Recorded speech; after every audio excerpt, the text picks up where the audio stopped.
Hello and welcome to another edition of Block Punks, part of the Cryptowriter stable, where we interrogate and investigate some of the most interesting minds in the space. So today I make no exception because we have an amazing brain here and a man, Paul Lindsell, who is the co-founder and CEO of the Crypto Prophecies. Welcome to the show, Paul. Hey, Jill, thanks for having me.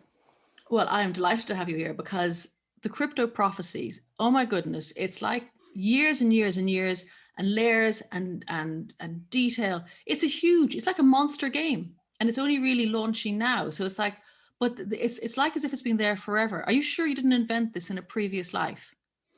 Probably inspired from a previous life, or actually all of the bits of our lives put together into the one game. So because there is so much complexity. So let's start. I mean, there's NFTs, there's DeFi, there's staking, there's cute images, there's traders, there's betting, there's a metaverse.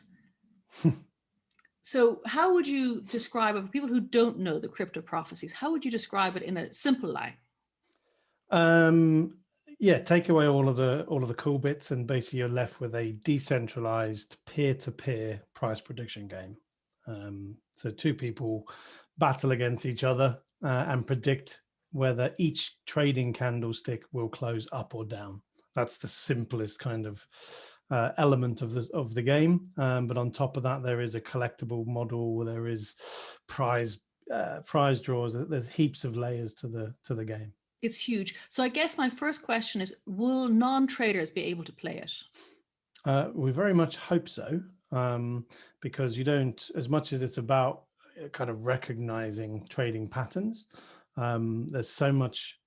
The flip side to the game is actually about skill in terms of beating your opponent. So you're against the clock, and you have things like magic spells, all of these elements which basically put an element of skill and strategy into it. So it's less worrying about, is the price of Bitcoin going to go up or down in this 10 seconds, versus worrying about actually what is my opponent doing at that point in time. So it's beat the opponent rather than beat the market, and that's where it kind of changes from trading. And so people play, they're real people, they have avatars and they play in game. So I could play you don't know, you have a persona. So I don't know who you are. You could be great wizard of something, whatever. And it's a speed game. So there's a lot of, it's other bouts, like over, like you said, 10 seconds. How long would each bout take, for example? So the first game mode, we just call it the battle arena. So it's 10-second candles. So it's a pretty fast. That's fast. You can't sort of snake off and do something else, because for each 10 seconds, you are required to watch a very, very fast candle movement, lots of data. And you need to predict quicker than your opponent whether that candle will close up if it's going green, or finish and close down red. The faster you predict, the more points you get. And if you predict wrong, you lose those equivalent points. And if you don't predict anything, you lose 100 points. So okay, so you have to do something. You have to put. You have to do it. You can't go away from the keyboard. And that keeps you on your toes, basically. So, but it is a very fast-paced game.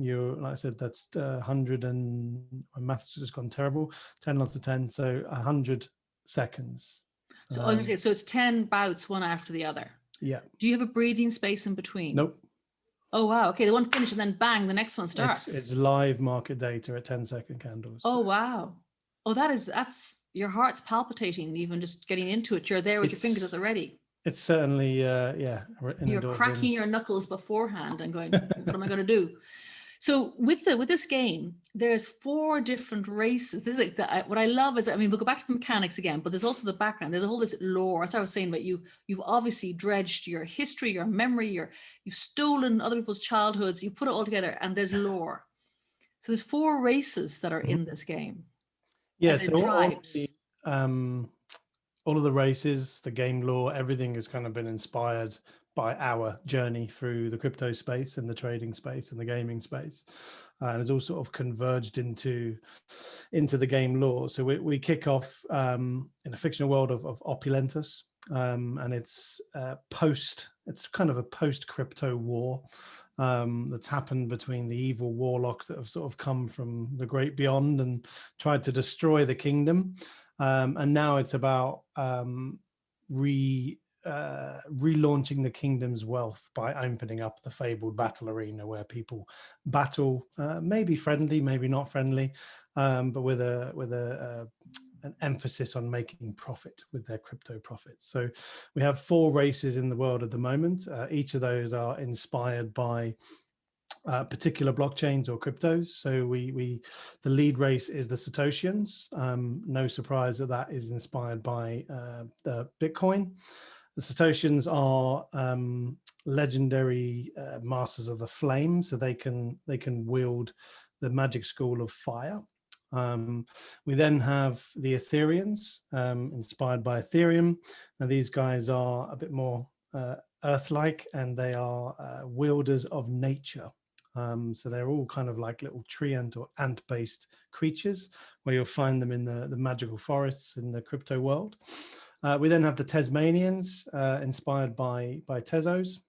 And then we have the evil reptilians, who some say aren't even true crypto prophets, but they are still quite a fun race. Their magic source is telekinesis and psychic powers, so they're able to bend the candlesticks and move things and manipulate them. So quite a fun race. Are they the Slytherins? They are, the yes. Crypto prophets. Okay, Yeah. so these 4 races that are there, the players don't inhabit them. Do you come across them, or can you be one of them? How does that work? So there's various ways of getting a crypto profit. The primary route is to buy a NFT summoning orb, so non-fungible token. Each orb is available at like a different rarity, and the rarities give you a different probability or chance of finding different rarity profits from the different races and the different characters within the race. So there's a huge kind of Pokemon collecting model built into just the races as well. So you basically would buy your summoning orb, take it to the summoning portal, which is the graphic behind me, release the magic spell, and then out of the portal is going to walk the character that you've basically just rolled or summoned. So it's a real gamble and element of surprise, very much like when anyone that sort of collects Pokemon or plays Pokemon, when you open that foil pack and what am I going to get inside? It's that level of excitement and curiosity that we've tried to replicate.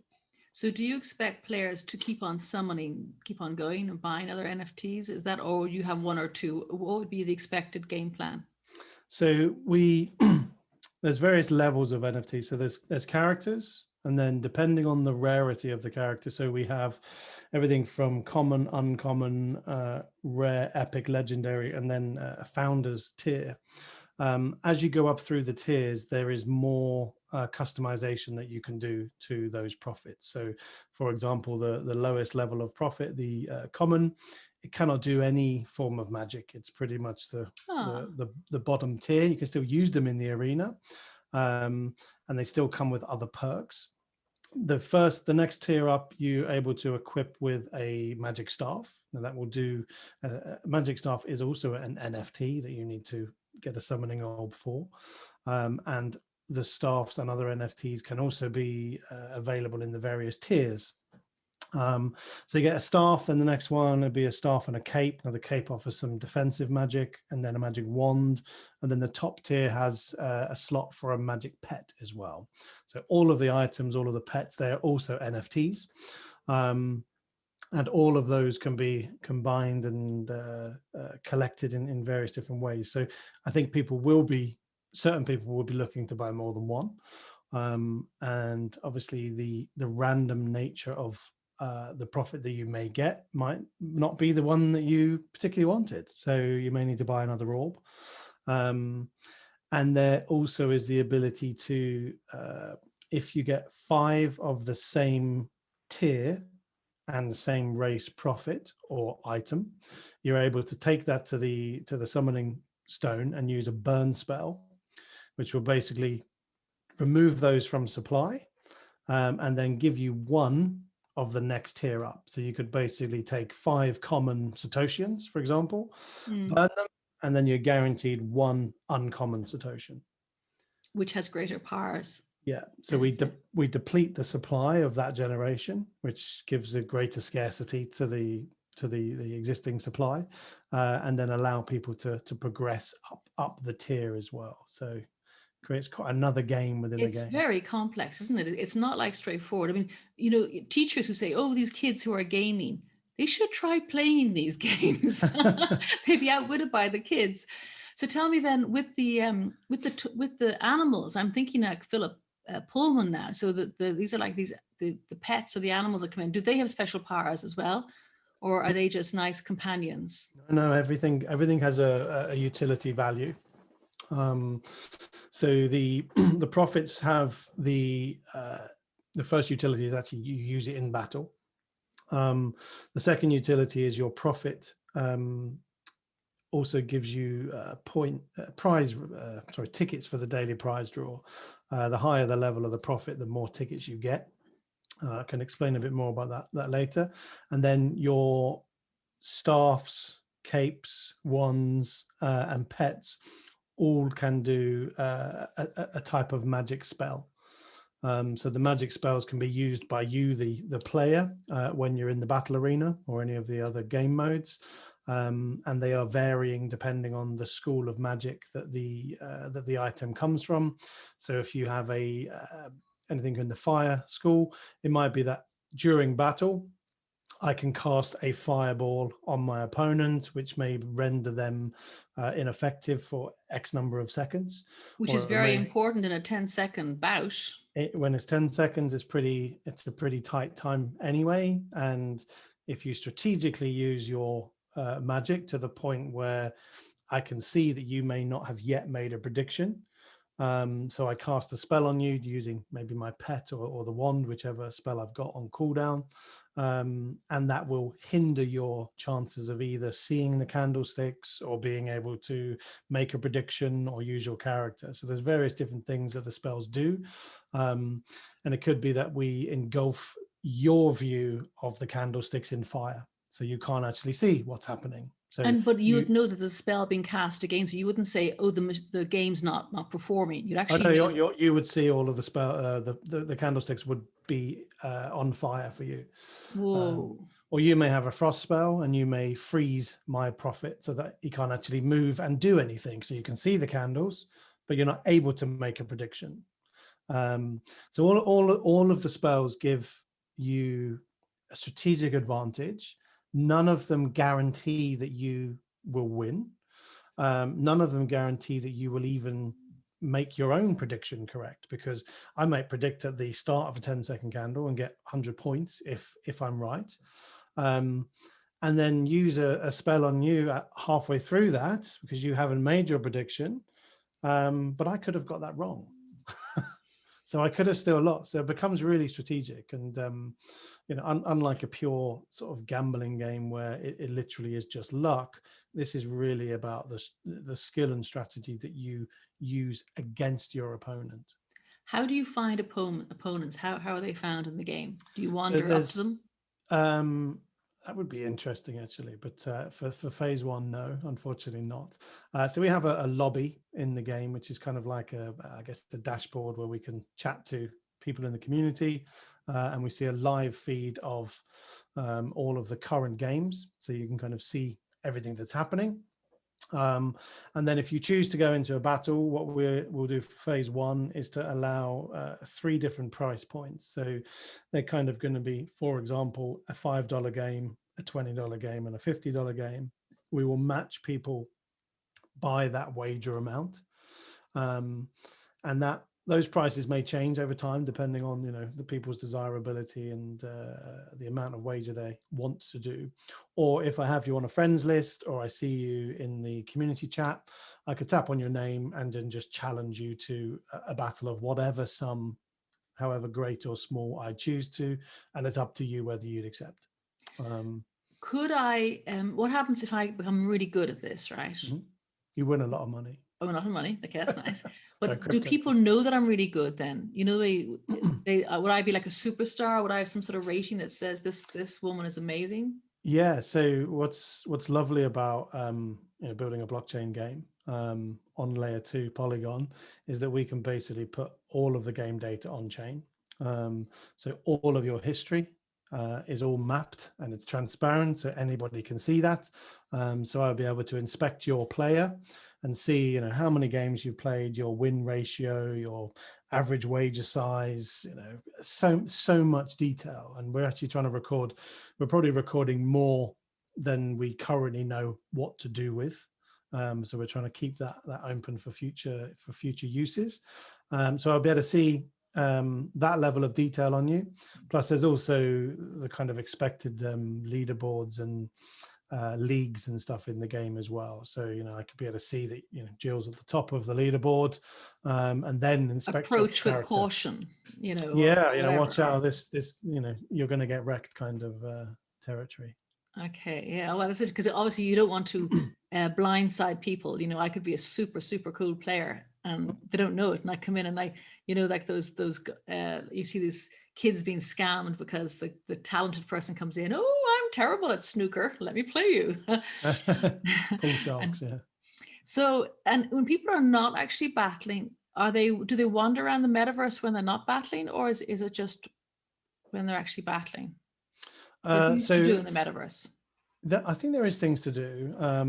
There are various components to the game, and I said games within games, and there's various pieces of information to kind of look into and study. And one of the things that we're currently building out, haven't shared with anybody else yet, but is a population map. So it's like a living and breathing infographic style world, essentially, and it tells you which prophets are alive, from which race, for which name, how long they've been around for, the number of prophets that will, you know, are burned at any time, the number of items, any prophet that might be maybe staked in some of the future staking pools that are coming, you know, prophets that might be asleep. So there's whole kind of world of discovery there, as well as the kind of the collectible game inside of this, in terms of finding and leveling up, you know, weapons and items and staffs and capes and stuff. So there's heaps of discovery around that, and then various game modes that we're also building. So it's quite a scalable model. You said about collectibles. So if I have different profits, can I sell them in the game or exchange them, or so they're not? If I have one, I could at a future point. Yes. So we've built we built to the token standard that's accepted by, you know, OpenSea and some of the other big NFT marketplaces. So once you've purchased or acquired your profit, it's yours, meaning you can exchange it, sell it, do what you want with it. And the options there are probably going to, well, they will ultimately increase over time. There'll be more things to do, and we'll be looking at other games that maybe could also use your crypto profit or items in as well. Now, okay. that's not there yet, but it's certainly being discovered. It would make sense. So would people have, like, you know, I'm going now to Lord of the Rings, I'm mixing all my stuff up, a Gandalf. I mean, people could have a number of Gandalfs or variations which they could own and bring out to play in different, or to battle in different scenarios. Yeah. So because certain elements of your character items have cooldowns, some of the more powerful items will probably have a longer cooldown. So many people may have, you know, backups or reserves. And what we're also looking at is a quite a fun thing. But obviously, everything we've done with Crypto Prophecies has been about making profit. If it's, the clue isn't in the name, it's all about profit. And we want your characters to always represent the notion of, you know, making profits. So what we're looking at doing is to offer, if you owned a legendary crypto profit, but maybe you're on holiday for a month or you just don't fancy playing, could you lend that to other players at a borrowing fee, so that they could use it in game? Because if they use your legendary crypto profit every time they play a game, we're going to get a 16x multiplier for the daily prize pool. So that's a huge number of tickets to win. Additionally, they're going to get the benefit of having the 4 or 5 slots to have magic spells and items in. So we believe that there's a really interesting value proposition there, where you could start lending out your NFT characters to other people. So it's another way of earning passively without playing. That's cool. And then people who maybe wouldn't have a huge income could rent rather than having to buy. So, Mhm. and then they could earn themselves and get more value in the game. Yeah. So we've said all along, it's about making money. This is Mhm. this primary ambition of the game. So how does it work? So tell me about the payouts and what happens in each battle. So the most simplest game is it's zero sum. So you stand to lose what I stand to gain, and vice versa. And if you're upfront about that, it's not a touchy feely. This is it's as decentralized as we can get at this stage as well. Yeah. So unlike going into a casino, no disrespect to casinos, but they're out to get your money. With decentralized, it's peer to peer. So we want two players to battle against each other, where the winner takes all. So that's straightforward. A simple scenario would be you stake or wager 1,000 of our tokens. I wager 1,000 of our tokens. The winner takes all, minus a 3% kingdom fee. At this point, some people go, "Whoa, you said it was decentralized." And I say, "Yeah, but let's talk about the kingdom fee, because the kingdom fee doesn't go into the house's pocket like it might do in a casino or other nature of iGaming platform." What we do with the kingdom fee is 3% of that wager. So my maths is terrible, but I should know what 3% of 2,000 is. But we basically take that off. The smart contract takes that percentage out. The winner gets the 97%. So if you win, you get your almost 2,000 back. Yeah. It's about 1,900 and something. And that of that 3%, half of it is instantly burned. So we send that to a 0.0 smart wallet, which means that's taken out of supply. 40% of that is put into the daily prize pool. So the more people that play, the bigger the wages they do, the bigger the prize pool grows. And then currently a small 10% is for platform maintenance and ongoing. But that's 10% of the 3% of the 100%. Yeah. So it's a very, and it goes towards maintenance. Yeah.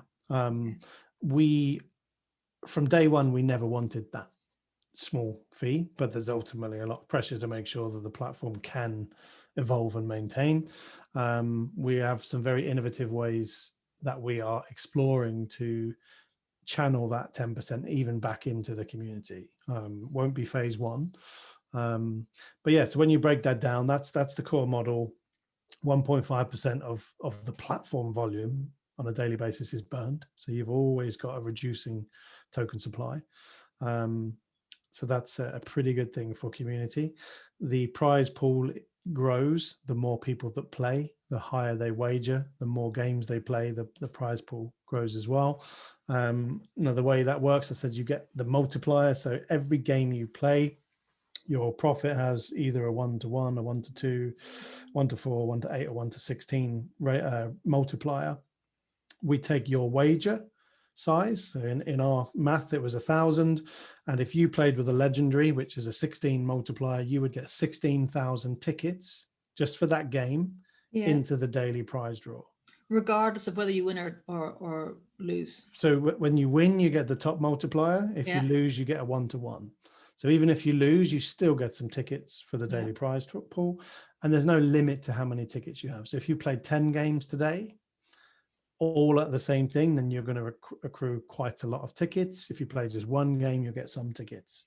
25 prizes every day. I was going to say, how is it broken out? So 25, so there's a bit of a sharing. It is, but it's kind of nice. So there's a first prize, a second prize, so it breaks down like 5%, then it goes down to 3%, and then it breaks down over 25 different segments. All of that is potentially changeable by governance using the token in the future. So we'll open that up to the community to say, well, actually, how would you prefer that to be split? Could it be 25 equal prizes? That would be up to the community to decide. Or do you want to scrap it and just have one big one? Again, community can tell us and drive those decisions. But that puts yet another game into the game, and the game is also of monetary value. So everything we want in the game is to be about a little gamble, that kind of mentality of, what if I win? What do I get out of it? And that flows from summoning orbs to opening the summoning orb to seeing what you're going to get, to who are you going to play, to are you going to win at every candle level. It's kind of inherent in everything around this model. So. Do you think people will play in short bursts? Because it sounds very intense. I mean, would you play all day, or would you? What do you think? We've never built this with the intention of it being a like a World of Warcraft where you may sit there and raid something for hours upon hours. It's not really the world we'd like to create. So we've pretty much tried to do this as a short bursts of stuff in your lunch breaks after watching something, or maybe even during watching something on TV, whatever that moment of, which actually it's more appealing, I think. I mean, it's very high octane, it's very intense, but it's like bang, and then your 100 seconds, whatever, if you've got your 10 battles. So where are you now with the game? So where is it? Is it in beta? Is it in full on? Where are you? We're about to put the beta live. So we've been building for a number of months, done our alphas, done our tests, made a few changes, quite a few, added heaps of things like spell effects that we never thought we would be able to do. We thought initially it would be quite basic, but now they've turned into quite advanced stuff. We've actually rebuilt the game we started building in one technology, and then pivoted and went back and built it in Unity. So that's slowed us down a bit. So we are about a month behind on our previous roadmap, but we are currently testing internally, which is what once we're through this test and this QA, then we will be saying, okay, a limited number of people can come in and do the beta testing. That will likely be for short windows of time. What we can't do is say it's open all day, but if two people aren't online at the same time, then there's not really much to test because there's no one to play against. Of course. So that's it. We're aiming to have that this month of May, with a full launch as soon as possible after that. So wow. And how are you funding the So we were self-funded until this year. We had a micro grant from Polygon, which is the layer 2 that we've been building on. That was super helpful, but really just was a micro grant. And then we did a private sale this month. And when did we start that? We put the word out in, I think it was end of February. No, it was early March. Oversubscribed in 24 hours, like crazy amounts of money being chucked at this because people just saw the huge potential of it and the readiness of the market for this. And then I've just closed a public round last week, so 29th of April. Wow. What do you think? You said you were oversubscribed. What attracts people? What do people say, oh my God, I want to be in? I mean, apart from not even this is the investors who see the value of the game. What is your unique point? Do you think that people go, wow, I have to have some of the crypto profits? So it's a really interesting one because obviously as a founder and a curator, I have my own views, but I think it was probably more interesting to share what other people have said as to why they've supported us or joined into the sale. And it was pretty much about coming with you've hit the nail on the head in terms of the market and the readiness of the market. So people that understand what we do, and these are some people that I'd never even had to pitch to, they just said, I love the fact that this appeals to gamers, gamblers, traders, and degens. They're like, for the crypto market right now, it's got something for everybody and a bit of everybody in that something almost. So it kind of just works at this time. It's got the the collectability in the side of NFTs, which are obviously very popular at the moment. It's got utility of the NFTs. It's got skill-based gaming It's got the trading element to it, and it's got the kind of cute Pokemon side of it, and it's got the real money wagering side of it. So it just ticks a lot of boxes for, it is a niche market. It isn't, it's not casual gamers. It's not, free to play gaming or anything like that. It's very niche, but it's ripe for the crypto space. I can't believe I even asked you that question because the answer is so good. I'm lining up. So if people want to find you and make sure they're lined up to start the game when everything goes bang, how can they find you? Where can they go? What should they do? So the easiest place is the website, which is thecryptoprophecies.com. The busy place is the Telegram channel. Could share a link to that, but there's 102,000 people in our TG channel at the moment. But you can also find us on Discord and Twitter and Facebook and Instagram and mailing lists and pretty much everywhere. So wow. Joe, it's funny, as I've been chatting with you, I've been like going, oh yeah, it's Lord of the Rings. Oh no, it's Harry Potter. Oh no, it's the dark materials. It's like all these things together with money. It's, real money Pokemon. Real money Pokemon. I like. Well, thank you very much for your time today, Paul. You've been listening to the Block Punks with me, Jillian Godsil, on Cryptowriter. And until next time, thank you indeed. Thank you.